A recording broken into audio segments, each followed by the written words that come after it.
Hi, Miss Danae here. Now that we have a conscious awareness of what and where our souls are, and we have an understanding of what a soul wound is, I want to talk some more about what a soul wound does. Now, in order to do that, I'll have to sort of define three words that I use interchangeably when I'm talking about what a soul wound does, and the words are tomb, monument, and memorial. And the dictionary definitions for those words are basically any visible object set up for the preserving or recalling of the memory of any person or thing. So, like a tombstone, we have set that up. We set those up to remember or recall who we buried underneath the tombstone. And we put the epitaph on there that talks about whatever they did and whomever they were, so that we can preserve the memory of them. And when we come back to it, we can recall who and what they are and what they did.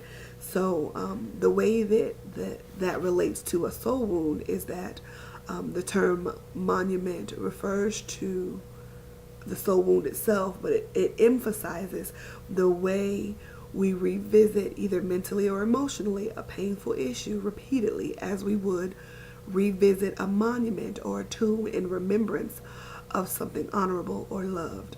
So just like we go visit grandma and auntie and whomever else has passed away at the gravesite, we revisit the dead things of our past that are causing us all this pain and that have created wounds on our soul that cause us to misbehave, that cause us to sin, that open us up to the torment of the enemy.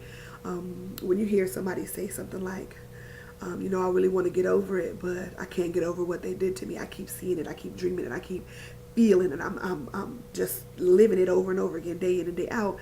Then that is definitely a soul wound, and they are revisiting it. And so this situation, this circumstance, this issue, this instance is set up like a monument in their soul, and they revisit it over and over and over again, and so they relive it over and over and over again.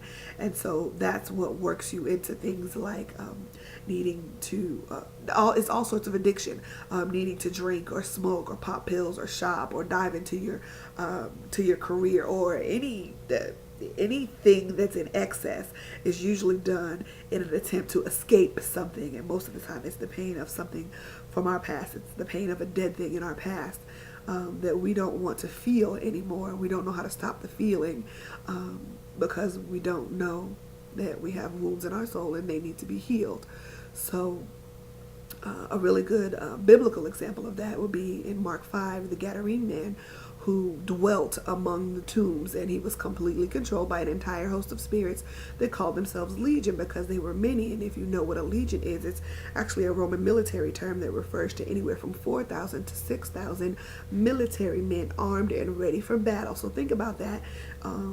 In all of that inside one person, and it's not Roman military men, it's a militarized structure of demonic forces set out for one purpose: to kill, steal, and destroy you. To kill you, to steal from you, and to destroy you.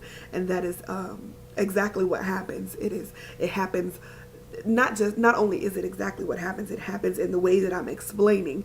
It's perpetuated. It's a vicious cycle. You have the soul wound. It causes you to sin, so you get more soul wound. The soul wound gets bigger, the sin gets bigger because the demonic influence is greater, and it just perpetuates. And so where you go from maybe a pinhole soul wound to this gaping cannon-sized wound in your soul, and you go from just something really simple that everybody does to something that's deviant, because it just perpetuated this cycle. And everybody has the capacity for that. Everybody, we're all created the same way, so everybody has the capacity for it. Not to say that everybody will end up there, but everybody has the capacity for it. So it is very vital that we focus on these things and get them healed. How do we get them healed? We'll talk about that tomorrow. Miss Danae, prosper all day.